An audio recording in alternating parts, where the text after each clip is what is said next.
One of the surveys that went out recently to the graduating residents talked about their concerns with student loans, and it was 58% of residents graduating had concerns about paying their student loans. So, but we sometimes think that it's hard to marry some of those topics, like how do we do research and about research combining with student loan forgiveness or processes on how to pay back. There's somehow a way to marry some of those topics. So I'm going to talk a little bit about designing research that works for you and the type of practice that you have or the type of practice model that you're in. And certainly very informal, so if you guys have questions or comments or anything or suggestions about different things, please feel free to just raise your hand, let us know. So we're going to talk a little bit today about what is research, just kind of a global understanding of what we mean by research, and kind of dive a little bit more into some of the more informal ways that you can do research. We're going to talk about the levels of evidence and go through this pyramid a little bit and kind of see where some of the publications are on the range.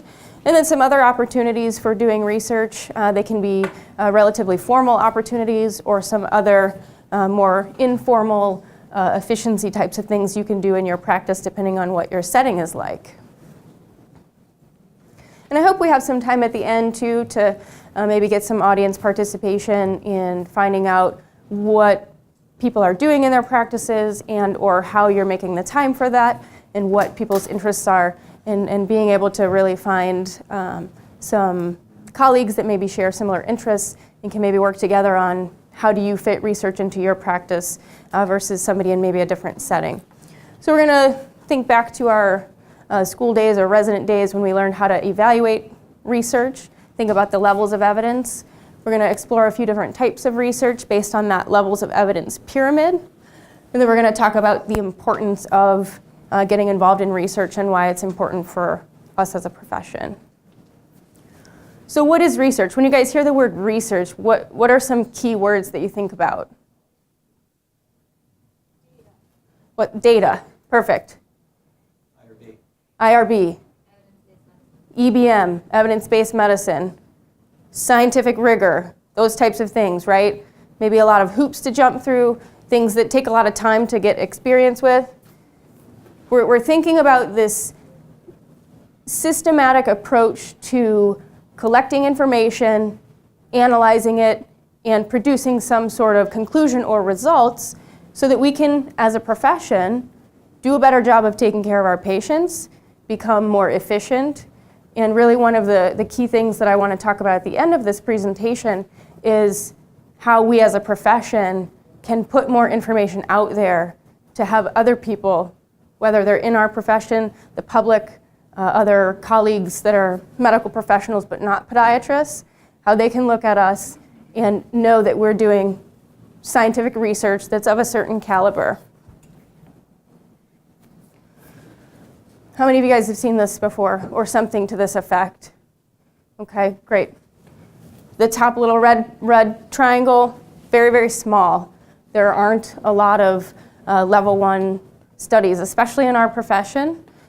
Systematic reviews, meta-analyses, as Dr. Bruce and I know, and some of the other folks that have gone through the Dartmouth Institute at least, we take a 2-term course on writing a systematic review. It's a lot of specific guidelines to follow. There are guidelines that you can look up to find out how to write certain sections of a systematic review. It's very, very time consuming. Dr. Wines now, in the front, I understand you don't have that time to sit down and try and write a systematic review or do a meta-analysis. Excuse me. And so that's where it becomes very challenging. We are critiqued and criticized because in our profession we don't produce a lot of level 1 evidence, but we don't have the time and the resources sometimes to actually do that kind of research. And this is a perfect setting to really talk about some of those struggles because they are true, and it's a good way for us to collaborate and try to find out how many people are interested in research, in doing research, participating, having their data used. Great. And how many people are actively involved in doing research? So maybe a little less than half of the people who raise their hand that would like to be. So that's important. So we'll kind of go through each of these levels and just briefly talk about some different things that go along with them. As you know, the higher up on the pyramid, the closer to level 1, the stronger the scientific rigor that went into producing that information, those results, the more likely those recommendations are going to be beneficial or highly sought after by other researchers, other practitioners. So when we start off at the top of this pyramid at the level 1, the systematic review and meta-analyses section, one of the websites that's going to be the most beneficial for you is to go to the Cochrane.org website. So the Cochrane Collaboration is an organization that helps to bring all of these systematic processes together, and they have different groups, which we'll get into next. If I can get this to work. I'll try to go to the website. Oh. No, it's not going to work. It won't work right now. Something wrong with the server. But if you go to the Cochrane.org website, you can peruse that and see the robust nature and this scientific rigor that goes into producing systematic reviews. What a systematic review is, it's a combination of randomized controlled trials, all kinds of different studies that talk about the same topic and combines them all together. So there may be 15 or 30 articles that talk about diabetic foot infections. Systematic review is going to take all of the information from those articles and combine them into one. Now the meta-analyses component is if those studies are randomized controlled trials and they have a lot of numerical data, it's a way to pool all of that numerical data together and present that in one article. So it's a very good way to combine evidence from a number of different sources to pull it all together and actually make it a more robust, higher level of evidence compared to the actual individual articles themselves. So you can peruse the Cochrane Collaboration website at Cochrane.org, kind of look through and see what all of their focus is on. The logo itself, you may look at the logo and think it's kind of an interesting logo. I'm not really sure what it means. But the bars and this little dot in the center of this logo is actually a forest plot from a landmark article that was published a number of years ago on IV steroids in pregnant women. So they actually used one of the forest plots from an article that they've published as kind of the mainstay of this is what the Cochrane Collaboration is doing and really trying to get that information out to providers. These Cochrane review groups, there are a number of groups within the Cochrane Collaboration that then specialize in a number of areas. And these are the 5 that I thought were kind of the most pertinent to podiatry and what we're doing. But there are also other ones like infectious disease that you could probably put up there as well. And you can go to the review groups themselves and find out what reviews those particular groups have sponsored recently or things that they're working on in particular, so that if you had an idea and you wanted to, let's say, try and submit an idea for a systematic review, you could go to the Cochrane review group that you felt was most pertinent and work with those specific editors for that group and work on a project with them.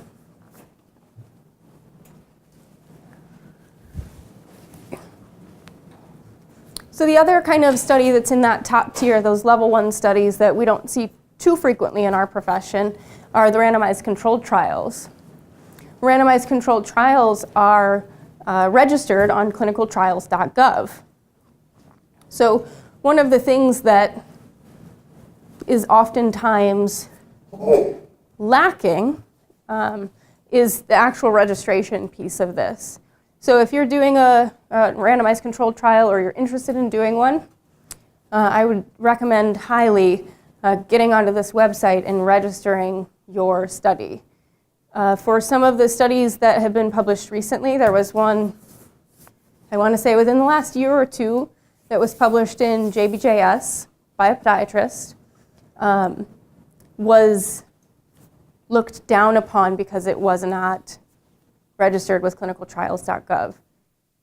Been the most perfectly set up randomized controlled trial, but without having the clinicaltrials.gov clinical trials number published in that paper, it just kind of didn't probably make as big of a splash as we had probably hoped. This is just a map. It gets updated quite frequently. I pulled this off just a couple of days ago. If you go to the, excuse me, the clinicaltrials.gov website, you can see this is the number of clinical trials that have been registered or are currently registered in each of those countries. So you can see, if you can't, we're at about 96,000 in the United States alone. Very neat website. You can go to this website, you can look and see what RCTs are going on right now. You can look by state, by topic, just about anything. And you can look and see if they're enrolling patients, if they're pending, if they're actively recruiting. You can see exactly what state that particular study is in. And then the other thing you can see on the website is how many times and what they've changed in their protocol. One of the issues with RCTs is if you plan a study and you make a lot of changes along the way for reasons that may not be the best for the study's outcomes. Let's say you start finding some issues and you're not very happy with the results, and then you change something in your study. If you're not registered as part of clinicaltrials.gov and that ends up coming out in your publication, it just looks like you've doctored some stuff in your paper or in the research altogether.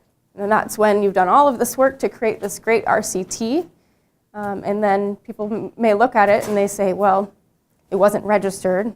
I don't know how their protocol changed throughout the time they were doing their study, and people may not look at it the same way and think, wow, it was very scientifically rigorous. It's a very long process, a very big task, a very arduous task to take on, to do some of these level 1 studies. So not everybody does it. Not everybody has time to, or the experience or expertise or desire to.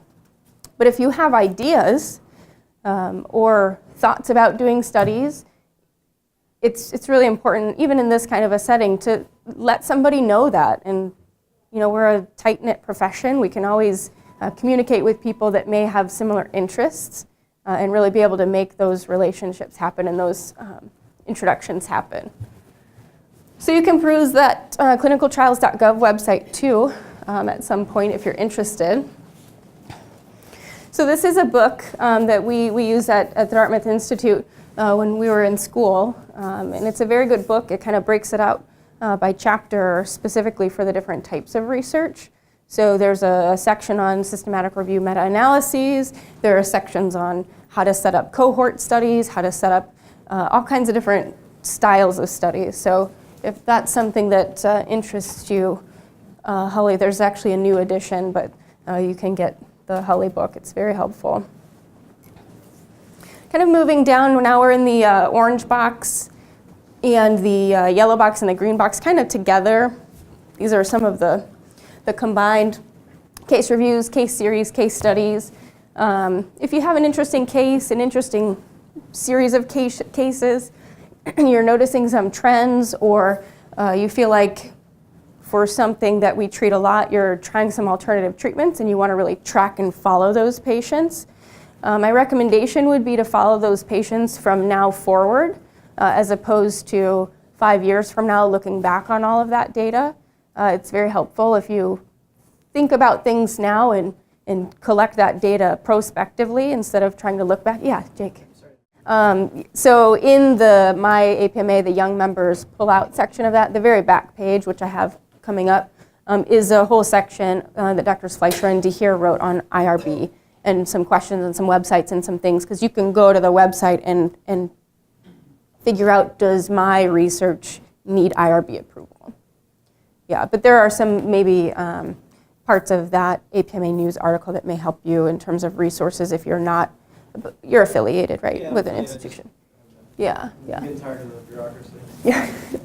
So as far as these go, so robust numbers is an important thing. And some of these case reviews, case studies, you see, this is one that was just published in the most recent JAPMA. It's a case of one patient, which it's a good reminder of, synovial sarcoma may be something that we haven't thought about in a little while, and it's important to kind of bring it back up on our radar, which is really great. And this is going to go in that kind of medium to low bucket of importance in terms of how are we going to use this information to affect change in our practice. And if we cite something of this caliber, how much rigor went into this, publishing this report on one patient's synovial sarcoma versus a systematic review or meta-analysis or randomized controlled trial. And so this is going to be kind of on the lower end of the levels of evidence. Level 5 traditionally is considered the expert opinion level, and I left this slide very blank for a reason. So we're not going to talk a lot about this. It's expert opinion, opinions based on years of experience, and it's just something that we all should take with a grain of salt and know that if we're trying to gather research articles or information to standardize care or affect change in our practices, it should probably be on a higher level than level 5. So this is the most recent APMA news and the last page of the My APMA section for the young members. It's this whole article about IRB. So Jake, that's what that page looks like. It's called Red Cap, and it works just like Arthrex SOS, but it's Harvard. Oh. So I know Harvard Arthrex by the same. That I don't know. Yeah, that'll be interesting. Yeah, it's free. Okay.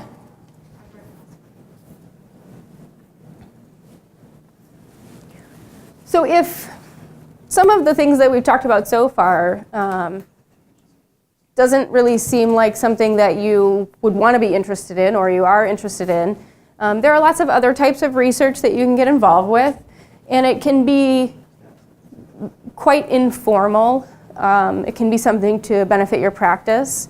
It can be, drawing a diagram of your office and let's say you frequent the water cooler at your office, okay? And it's all the way in the back by your practice manager, and you go there 20 times a day. While that may be great for competing with your friends on your Fitbit, it may not be the most efficient for your practice in the way that it's set up. You can think about how your office is arranged in a number of ways and trying to figure out how to maximize your time, because as we all know, like Dr. Wines, we don't always have as much time as we would hope. Not enough time to do research. So there's lots of other different ways here, just some different statistical software programs and things that you can use from Triage, which is the cost effectiveness and decision analysis software that we've learned to use at Dartmouth. The Dartmouth Atlas, which is a really interesting practice variation program that I'll talk just a little bit about. Searching the different PubMed and Ovid programs, and then using the statistical process control extra program that you can put in with Excel to get some of the charts that I'll show you in just a few minutes.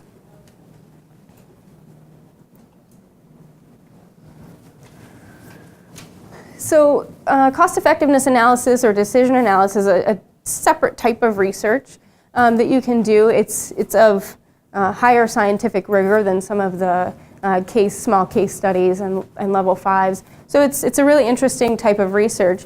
And if you are interested in patient decisions and shared decision making and really giving your patients the most information on how to come about making a decision about a certain treatment or condition, this is a great kind of research to do. It's time consuming, so it can be something that you may want to combine efforts with some folks. But if you're interested in the risks associated with certain procedures, how to bring patient preference and values into a decision, this is something that you can do. And I'll show you a decision tree of a study that I was part of. It was for folks who had retrievable IVC filters placed. And the reason for needing the filters is now gone. So they're trying to decide should I leave my filter in or should I have my filter taken out? And you combine, you make this big tree of all the decisions that go along with it. Half of the tree is, I know you guys can't see this, so I'm not going to go too far into this. Should I leave it? Should I leave the filter in place? The other half of the tree is, should they take it out?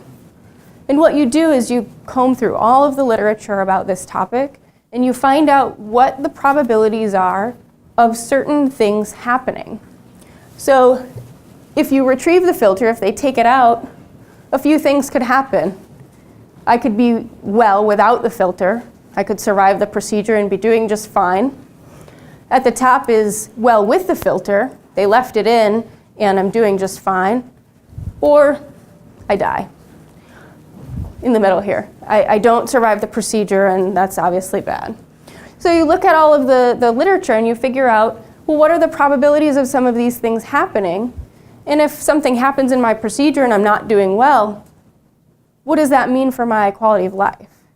So you combine all of that information and then you can present to patients, this is what somebody of your age and your health status would be if you left the filter in or if you had it taken out.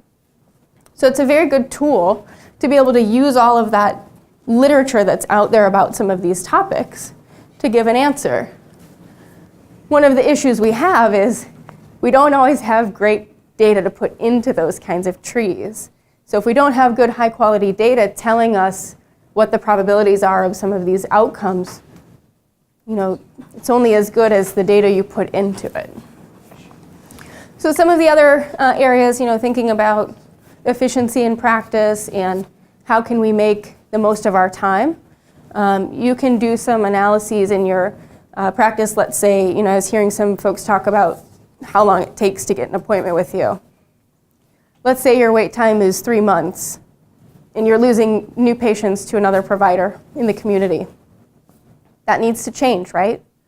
So you can do a really significant analysis of the process of how somebody gets referred to you and where there may be a delay. So this little D shape right here is a delay in the process of getting somebody to you. And you can do this kind of flow diagram for just about anything in your practice. So if you find yourself constantly struggling with one particular thing, referrals, wait times, wait times on the phone, people call in, you're having issues with that, go through some of this process about how people get stuck in this system. And these last few examples are all from the SPC for Excel, so you can get the statistical process control package for Excel to create these if you're interested in doing that. This is a Pareto chart, and it's telling me for this particular project, it was what was the reason for referral. So it basically took all of them and just counted them up and tallied them up, and it's telling me which particular reason for referral and what the counts for those were.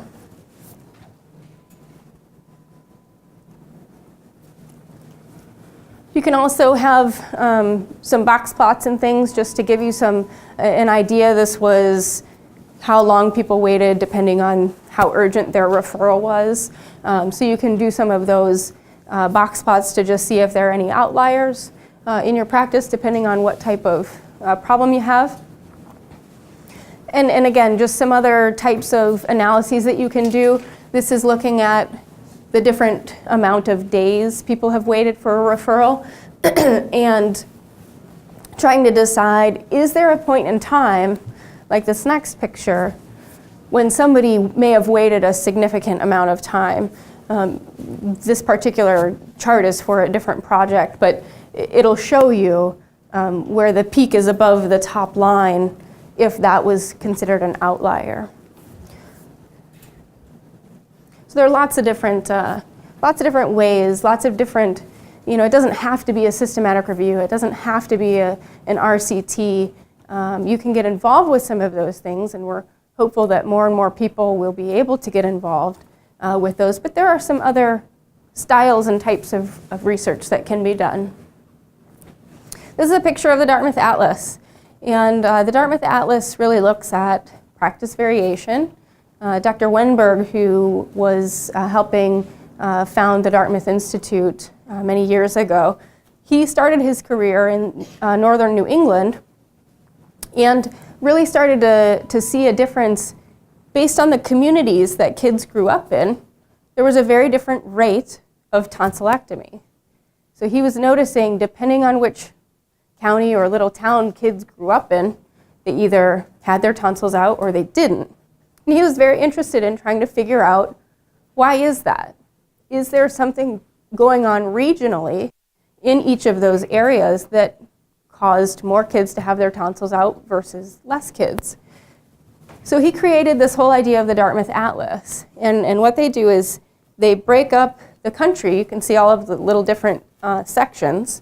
They break it up into these sections called hospital referral regions. And it's basically, depending on where you live, which hospital system are you going to for some of this care. And based on that, they can track how frequently certain procedures are performed. And you can look at, depending on where you live, how likely you are to have certain procedures compared with other areas. And what they started finding was the variation is significant across the country, across these different regions. And then they were finding that not all of it was necessarily necessary. Not everything was, it has to be done for a medical reason. Some of it was, if your tonsils were a little inflamed, and if you went to one physician, they would say, just leave it. And if you went to the other, they might say, let's take them. So it was purely based on which providers were in those areas of their hospital referral regions that were kind of dictating how many of these procedures were being done. So practice variation regionally, how many of you guys have seen certain procedures in one part of the country, maybe on rotations, and then not really in another part of the country, right?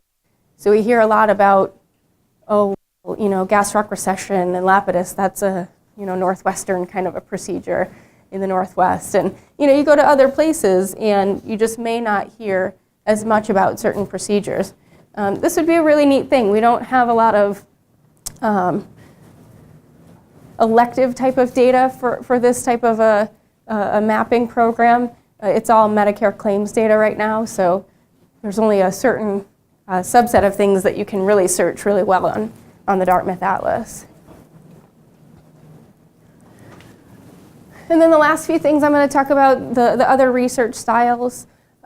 Surveys, of course, are very helpful. It gives us an idea of what the needs are. And then narratives. We don't talk a lot about qualitative research in our profession, but narratives and stories and patient stories can be very powerful. And sometimes we need that. So if you have a patient that maybe went through something significant, it's always a good idea to sit down and talk with them and at least get an idea of how things affected them in their lives, them and their families, and things of that nature.